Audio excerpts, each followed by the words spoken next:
The cold arrived before the snow, a sharp, biting cold that crept into bones and refused to leave.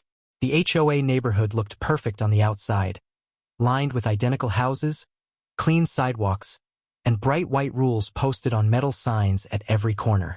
But that night, perfection meant nothing. A strict winter curfew had been announced hours earlier, blasted through emails and warning messages sent by the HOA board. No one was allowed outside after dark unless authorized. Any violation would result in fines. Any sheltering of non-residents would be treated as a serious offense. While families stayed warm behind locked doors, one man was still working. Ethan, a poor mechanic, stood inside his small garage at the edge of the community, his hands black with grease, his breath visible in the cold air. The garage heater barely worked, but he kept going because rent did not care about weather. He had already received 3 HOA fines that month for noise, for tools visible, for staying open after approved hours. Each notice felt like a reminder that he did not belong here. Ethan lived paycheck to paycheck, fixing old cars no one else wanted to touch. His garage was small, his tools worn, his clothes patched more times than he could remember. Still, he worked honestly. He always did. Outside, snow began to fall harder, thick flakes spinning under streetlights. The wind howled between houses, rattling trash bins and shaking trees. Ethan closed the hood of the last car and wiped his hands, ready to shut down for the night. As he reached for the light switch, a sound cut through the wind. First, he thought it was a cat. Then he heard it again. Faint cry, weak, desperate. His body went still. The sound came from behind the clubhouse dumpsters, just beyond the edge of his garage. Ethan hesitated. HOA rules screamed in his head. Do not leave your property. Do not interfere. Do not engage. He had been fined for less. But the cry came again, softer this time, and something inside him twisted painfully. He pulled on his jacket and stepped outside into the snow. The cold hit him like a wall. Each step toward the dumpsters felt heavier, like he was walking into trouble on purpose. When he reached the corner, his heart dropped. A young woman lay slumped against the wall, her body shaking violently. In her arms was a baby wrapped in a thin, soaked blanket. The baby's face was red, lips trembling, cries weak and broken. The woman tried to look up when she saw Ethan, but her eyes barely focused. She whispered something he could not hear over the wind. Ethan knelt beside them, panic rising fast. The woman was freezing. The baby was worse. He could feel it instantly. His mind raced. HOA security patrols were nearby. He could already see headlights moving slowly at the far end of the street. If he called HOA security, they would remove them immediately. Outsiders were not allowed. Shelter was forbidden. He knew the rules by heart because they had been used against him so many times. But he also knew the truth. If he left them here, they would not survive the night. The baby cried once more, then went frighteningly quiet. That sound broke him. Ethan did not think anymore. He acted. He lifted the woman carefully, shockingly light in his arms, and grabbed the baby with his other hand. Snow soaked through his clothes as he half ran back to the garage. Headlights turned the corner behind him, bright and slow. HOA patrol.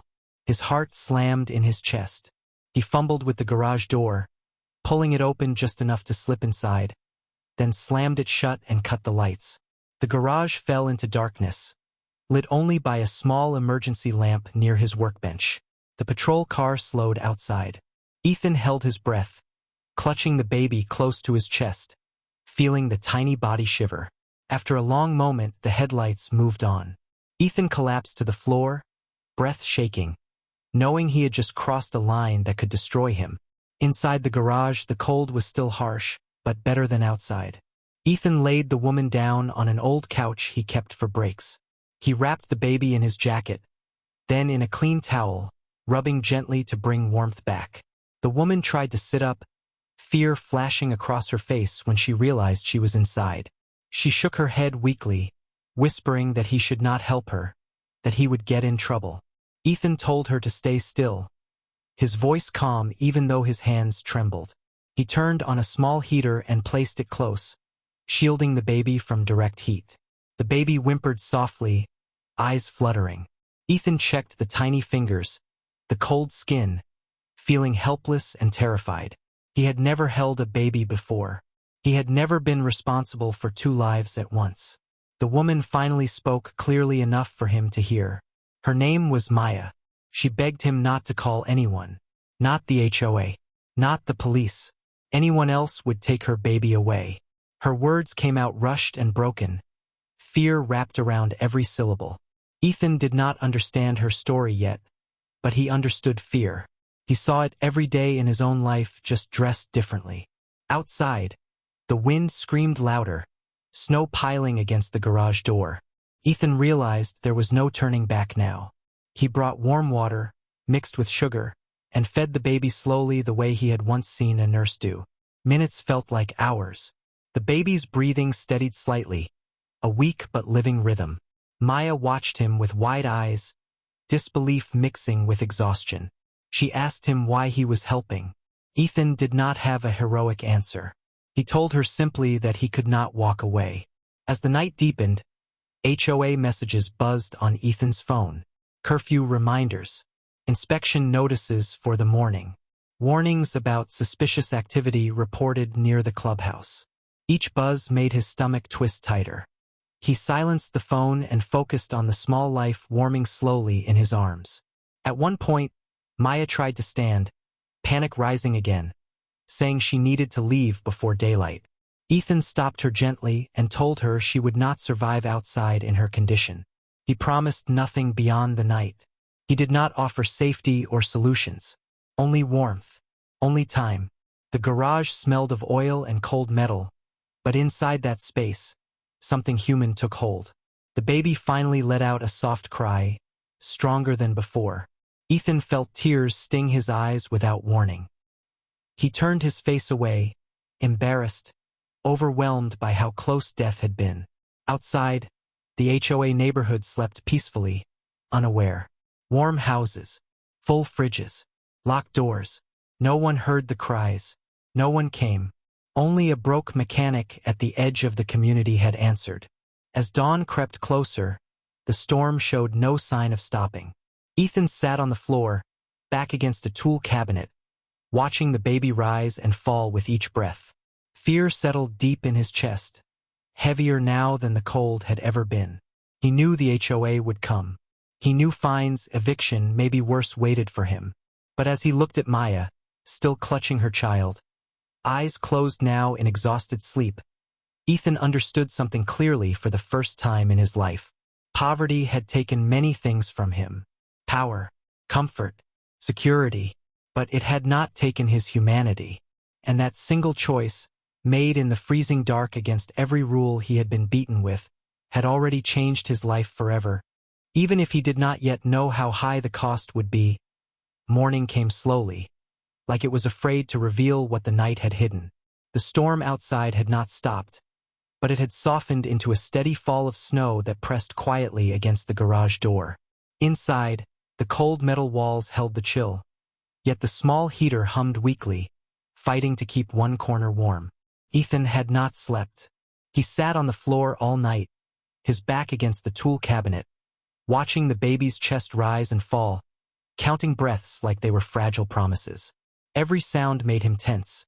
The crack of ice outside, the distant hum of engines, the vibration of his phone buried under a rag on the workbench. Fear stayed with him, not loud, but constant, like a weight he could not put down. Maya stirred as dawn light slipped through a narrow window near the ceiling. Her eyes opened slowly, filled with confusion first, then panic as memory rushed back. She tried to sit up too fast and winced in pain, clutching her side.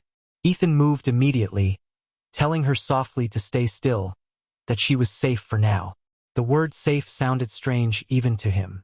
In an HOA neighborhood, safety was something only certain people were allowed to feel. The baby whimpered, a weak sound, but stronger than the night before. Ethan felt a small wave of relief wash over him. He warmed water again and fed the baby carefully, his hands steadier now, guided by quiet determination instead of panic. Maya watched him closely, her eyes never leaving her child, fear and gratitude fighting inside her. She asked him why he was still helping, why he had not changed his mind in the daylight. Ethan did not look at her when he answered. He said daylight did not change what was right. Outside, the neighborhood began to wake. Garage doors stayed closed, curtains barely moved, but Ethan knew the HOA patrols would start soon. Snow removal inspections, curfew enforcement, violation checks. His phone buzzed again, this time louder, more urgent. A message from the HOA warned all residents about unauthorized activity reported overnight near the clubhouse dumpsters. Ethan felt his chest tighten. Someone had seen something. He turned the phone face down and focused on the baby, whispering nonsense words just to keep the little one calm. Maya noticed his tension and finally spoke more clearly, her voice low and shaking. She said she had not planned to end up there. She said she had been walking for hours, hiding from something she could not name yet, carrying her baby until her legs gave out. She admitted she chose the edge of the neighborhood because it looked forgotten, because forgotten places were safer. Those words stayed with Ethan. He knew what it meant to feel forgotten. He lived there every day. A loud knock echoed somewhere nearby, not on the garage door, but close enough to make both of them freeze. Ethan held up a hand, signaling silence. The baby fussed, and Maya pressed the child to her chest, rocking gently, her eyes wide with fear. Footsteps crunched through snow outside. Voices murmured, clipped and official. HOA patrol. Ethan's heart pounded so hard he thought it might give them away. He switched off the heater, plunged the garage into colder air, and stood very still. After a long moment, the voices faded. The footsteps moved on. Maya exhaled shakily, tears slipping down her face without sound. She whispered that this was why she did not trust anyone, why she ran. Ethan felt anger rise, not at her, but at a system that made fear feel normal. He gave her a blanket and told her she could rest, but she refused to sleep, afraid that closing her eyes would mean losing everything. Hours passed in tense quiet. Ethan stepped out briefly to check the street, keeping the garage door barely cracked. Snow covered everything evenly, hiding footprints, hiding truth. He realized how close they were to being discovered and how unprepared he was for what would happen next. When he returned inside, Maya was rocking the baby slowly, humming a soft tune through chattering teeth. Ethan asked her if she had anywhere to go once the storm passed. She shook her head. She said going back was not an option. She said people with power wanted her baby not to protect it but to control it. Ethan did not push for details. He could see the terror was real. He had seen fear before, in eviction notices, in unpaid bills, in people begging for one more day. This was the same fear, just wrapped in a different story. As afternoon light dimmed again, Ethan made a decision he had been avoiding. He told Maya she could stay another night, just until the storm broke, just until the baby was stronger. Saying it out loud made the risk real. Fines would come. Inspections would come. Maybe worse. Maya broke down then, sobbing quietly, thanking him again and again, promising she would leave as soon as she could walk without pain. Ethan felt something shift inside him. He was not saving someone anymore. He was protecting them. Outside, the HOA neighborhood remained calm and orderly, blind to what was happening in the small garage at its edge. Inside, a broke mechanic and a frightened mother clung to warmth, to breath, to the fragile hope that one good choice could hold back a world built to crush them. And as the second night approached, Ethan understood that the real storm was no longer the snow outside, but the consequences that would come when the HOA finally noticed he had chosen people over rules. The third day did not begin with snow, it began with pressure. The storm outside had finally slowed, but inside the HOA neighborhood, tension tightened like a rope pulled too far. Ethan felt it the moment he stepped out of the garage at dawn to dump dirty water into the drain. The street was too quiet, the kind of quiet that meant people were watching without being seen. Curtains moved slightly. Car slowed, then drove on. He had lived under HOA rules long enough to recognize the signs. Something was coming. Inside the garage, Maya sat upright now, the baby wrapped tightly against her chest. The child looked better than before, still weak, but alive, eyes opening for longer moments, tiny fingers curling around Maya's sleeve. That small improvement was the only thing keeping Ethan steady. Maya saw the worry on his face and asked softly if they were in danger. Ethan did not lie. He told her the HOA would not ignore this for long. He said inspections would come, fines would follow, and once the HOA decided he was a problem, they would not stop until he was gone. Maya's face drained of color. She tried to stand again, forcing her body to move despite the pain, saying she would leave now, that she would not destroy his life. Ethan caught her arm gently but firmly. He told her that running into the cold half-healed would kill her just as surely as the night before. He told her he would not throw her out to save himself. Saying those words scared him more than any HOA notice ever had. Late that morning, the first official message arrived. An HOA email marked urgent. Unauthorized use of property. Reports of after-hours activity. Mandatory inspection scheduled within 24 hours. Ethan's hands shook as he read it. This was not a random fine. This was targeted. Someone had seen something. Someone had reported him. Maya read his face and began to cry silently, covering her mouth so the baby would not hear. She kept repeating that she never meant to cause this, that she should have died outside instead of bringing trouble. Ethan snapped then, not in anger at her, but at the cruelty of the thought. He told her no life was worth less than convenience. No baby deserved to freeze so rules could stay clean. His voice cracked as he spoke, years of swallowed frustration finally surfacing. He admitted that the HOA had been trying to break him long before she ever arrived. They fined him for existing, for being poor, for working with his hands instead of sitting behind glass desks. This was just another excuse for them to finish the job. As the day wore on, HOA patrol trucks circled closer, slower, more deliberate. One stopped near the garage longer than necessary. Ethan shut off tools, dimmed lights, and kept the door closed even though the air inside grew stale and cold. The baby began to fuss, sensing tension, and Maya rocked gently, whispering soothing words through fear. Every cry felt like a countdown. In the afternoon, there was a knock. Not loud, not aggressive, just firm enough to say authority. Ethan's heart slammed so hard he thought he might pass out. He told Maya to stay silent and moved toward the door. Through the metal, he heard the HOA officer's voice, polite but sharp, asking to confirm occupancy and inspect the garage for compliance. Ethan opened the door only a few inches, cold air rushing in like a threat. He stood blocking the view inside, hands visible, face calm by force. The officer glanced past him, eyes searching. He asked if Ethan was alone. Ethan said yes. The lie tasted bitter, but he held it. The officer warned him about violations, about consequences, about how people like him often misunderstood the rules. That phrase burned. Ethan nodded, said he understood, promised compliance. After a long pause, the officer stepped back, but not before reminding Ethan that inspections would be thorough. When the door finally closed, Ethan leaned against it, breath shaking, sweat cold on his skin. Inside, Maya had gone completely still, fear etched into her face. The baby whimpered once, then quieted, as if sensing how close danger had come. That night, Maya finally told him more of the truth, not because she wanted to, but because the weight of hiding it was becoming unbearable. She said she had once lived a life of comfort, surrounded by wealth that came with chains. She said the baby's father was powerful, dangerous, and unwilling to let go of control. When she tried to leave, when she tried to protect her child, she became something to be hunted instead of loved. Ethan listened in silence, every word confirming what he already felt.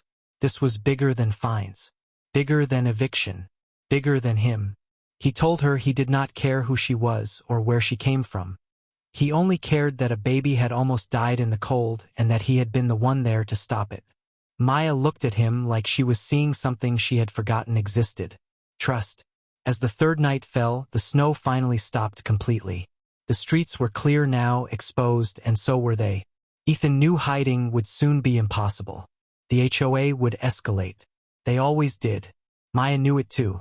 She held her baby close and asked Ethan what he would do if they took everything from him. Ethan stared at the cracked concrete floor of his garage, at the oil stains and worn tools that represented his entire life.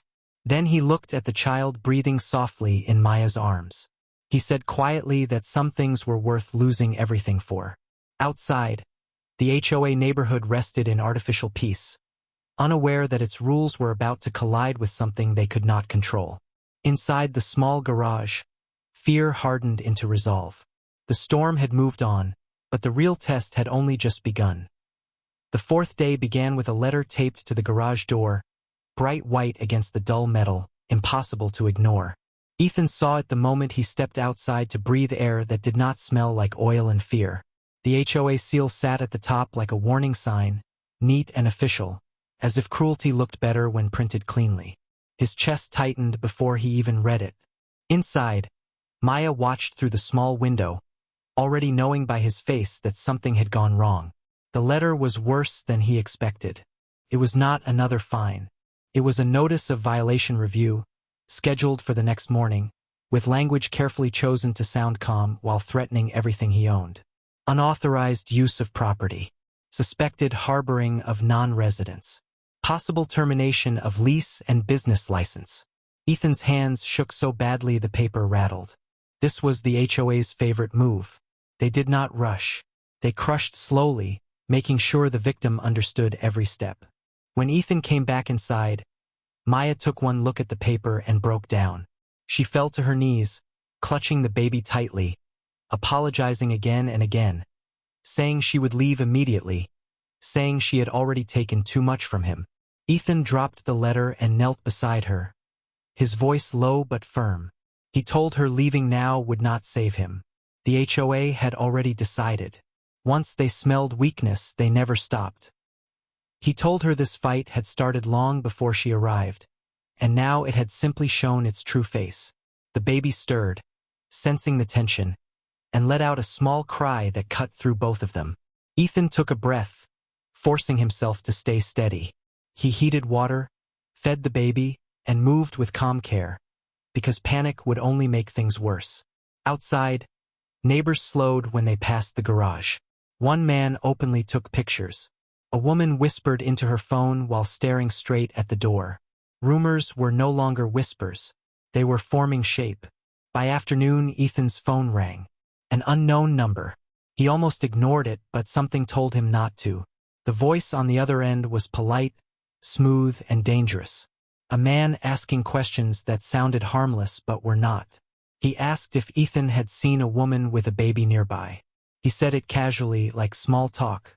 Ethan's stomach dropped. He denied everything. The man chuckled softly and said people should be careful who they help, especially when they have nothing to protect themselves with. The call ended. Ethan stared at the phone, realizing the danger had reached him directly now. This was not just HOA pressure anymore. Maya saw his face and knew instantly. She confessed more, her words rushed and trembling. She told him the truth she had been afraid to say. She was not just running from a man. She was running from a powerful family tied to money, influence, and people who did not ask permission. The baby was leverage, protection, control. Ethan felt cold spread through him that had nothing to do with weather. He finally understood why strangers were watching, why the HOA was suddenly aggressive, why this felt organized. That evening, HOA officials returned, this time with the president herself. She did not knock. She stood outside and spoke loudly, announcing her presence, making sure neighbors heard. She demanded entry for inspection. Ethan stepped outside instead, closing the door behind him, his body blocking the garage. The HOA president smiled thinly and reminded him of his place, of his violations, of how quickly people like him could lose everything.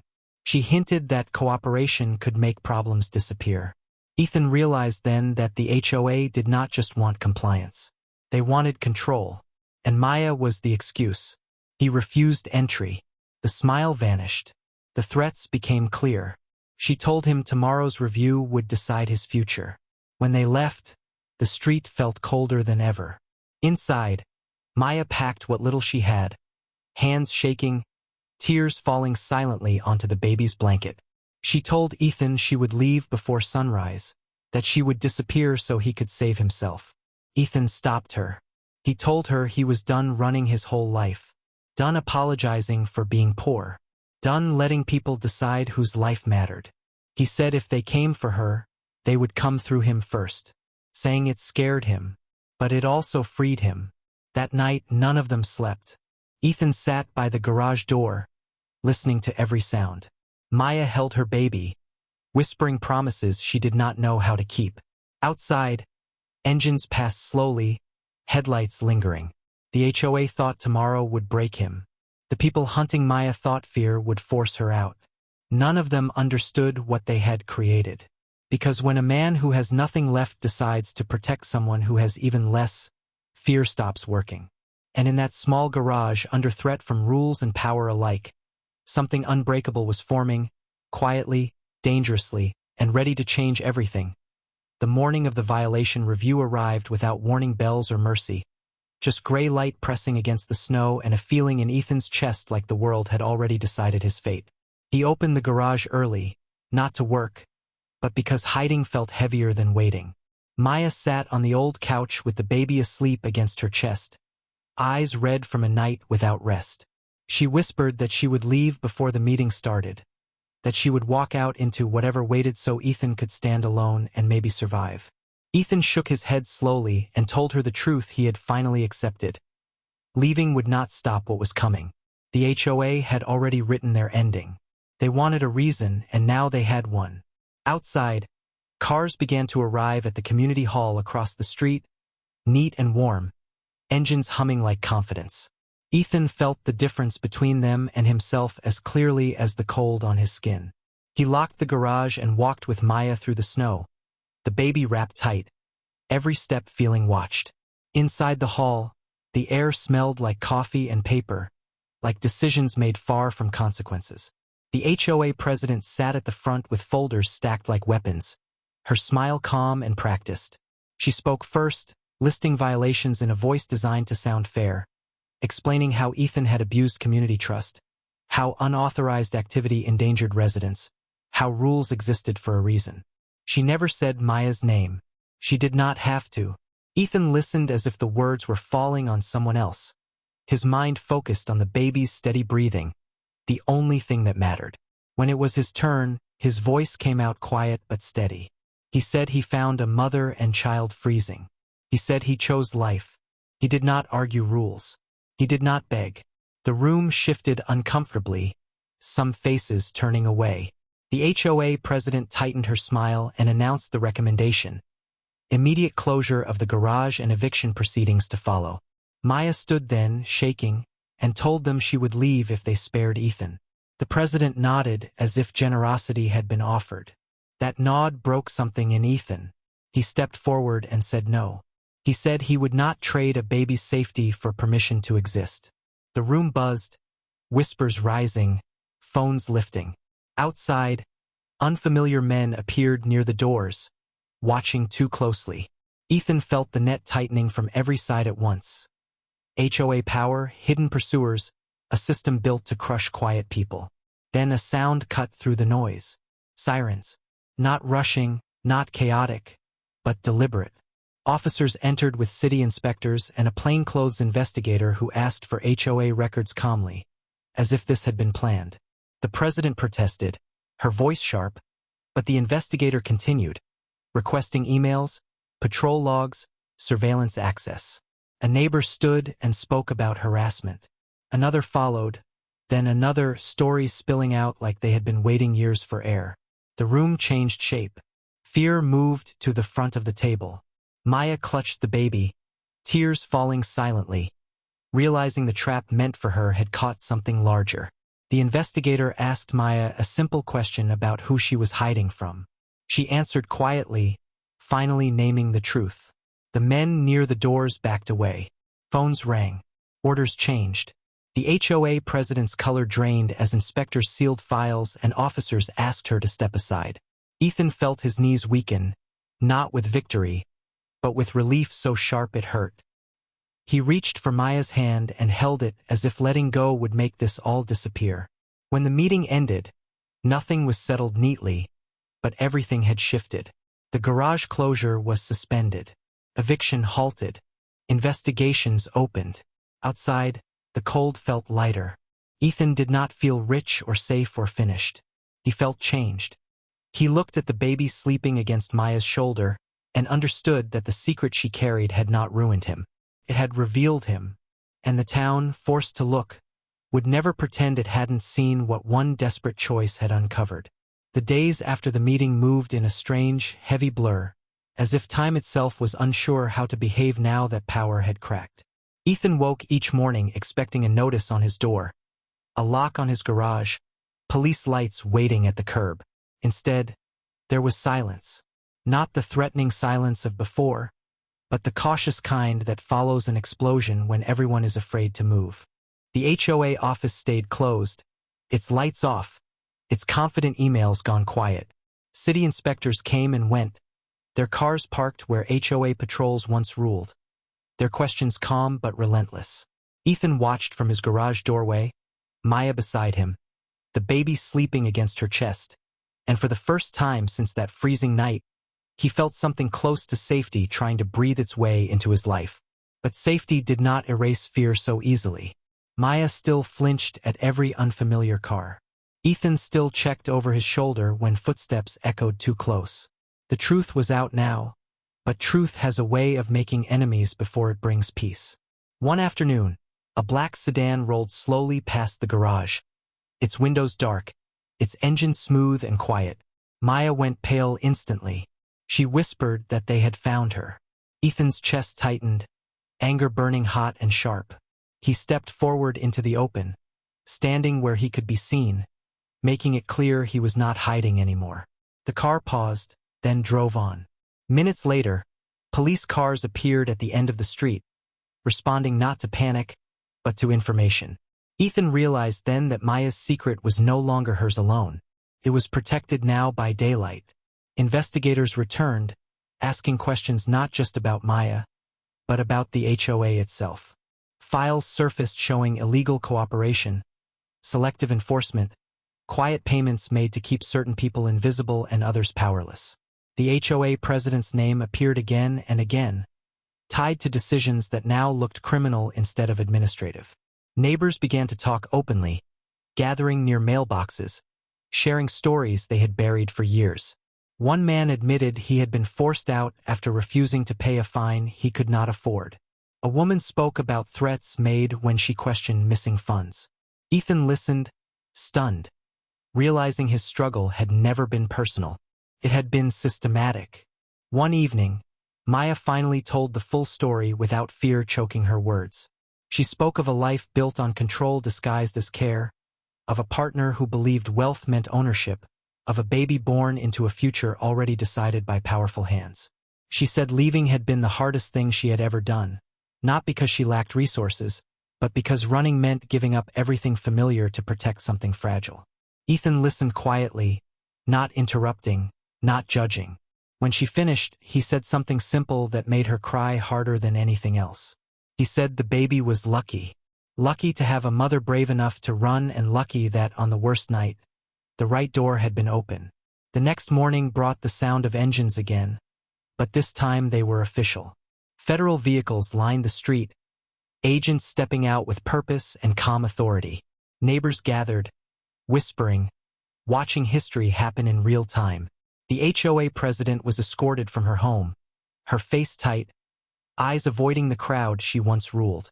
The sight sent a shock through the neighborhood. Power, once untouchable, was now accountable. Ethan felt no joy watching it, only a quiet sense of balance returning. Later that day, an investigator came to the garage and shook Ethan's hand, thanking him for cooperation, for courage, for doing what many had been too afraid to do. Ethan did not feel brave. He felt tired.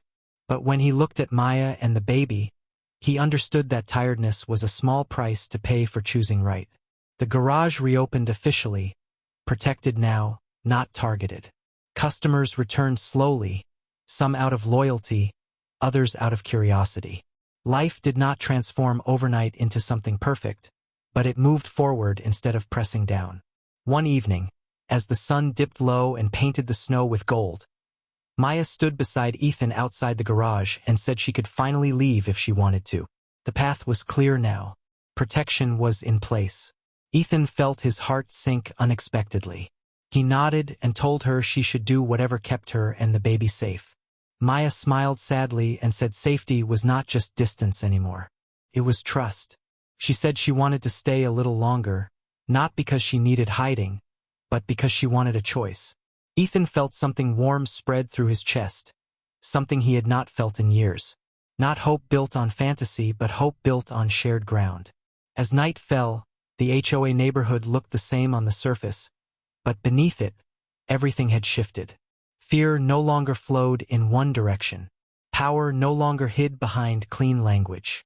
And in a small garage at the edge of the community, a broke mechanic stood taller than he ever had, not because his life was suddenly easy, but because when everything demanded he look away, he had chosen to look straight at the cold, straight at the danger, and open his door anyway.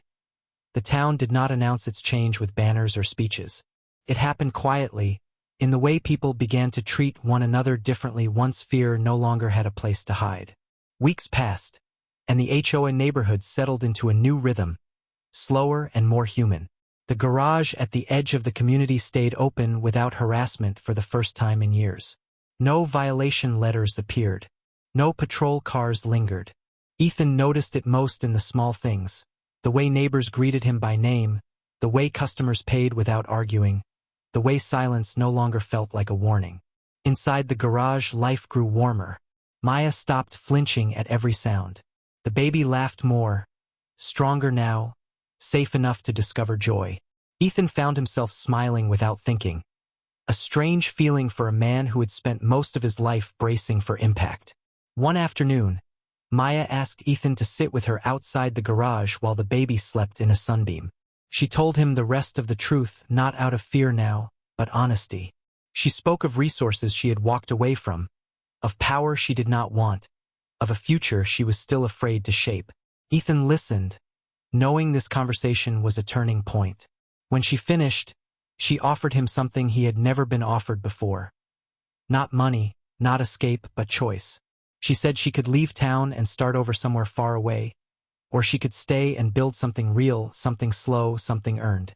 She said she wanted to stay, but only if he wanted her there, not as a debt, not as a rescue, but as family. Ethan felt his throat tighten. He had saved people before in small ways. Fixed cars for free, helped neighbors quietly, but no one had ever chosen him in return. He told her he did not have much to offer. Maya smiled and said he had already offered everything that mattered. The town held its first open meeting after the HOA restructuring, and this time the room felt different. No raised voices, no threats, just people listening. Ethan did not speak, but when others did, they spoke with courage that had been missing for years. The garage was formally recognized as a protected business. Past fines were refunded. The rules were rewritten to serve people instead of punishing them. Outside, winter finally began to fade, snow melting into clear water that ran freely along the streets. On a quiet evening, Ethan closed the garage early and went home to a small rented room that no longer felt empty. Maya and the baby were there, cooking simple food, laughing softly. It was not a perfect ending. There were still questions, still healing, still scars. But there was also something solid growing where fear used to live. Months later, the baby took first steps on the cracked concrete floor of the garage, hands held by two people who had chosen each other without obligation. Ethan watched and felt a deep sense of rightness settle in his chest. He understood then that the night he opened his garage door had not ruined his life. It had revealed it. The secret that changed everything was not wealth, power, or danger. It was the truth that even in a world built on rules meant to exclude, one broken man's choice to protect another human being could rewrite the future. And as the town moved forward, no longer ruled by quiet cruelty, the story of a broke mechanic and a freezing mother with her baby became something people told not as a warning, but as a reminder that sometimes the smallest doors opened in the coldest moments lead to the warmest lives.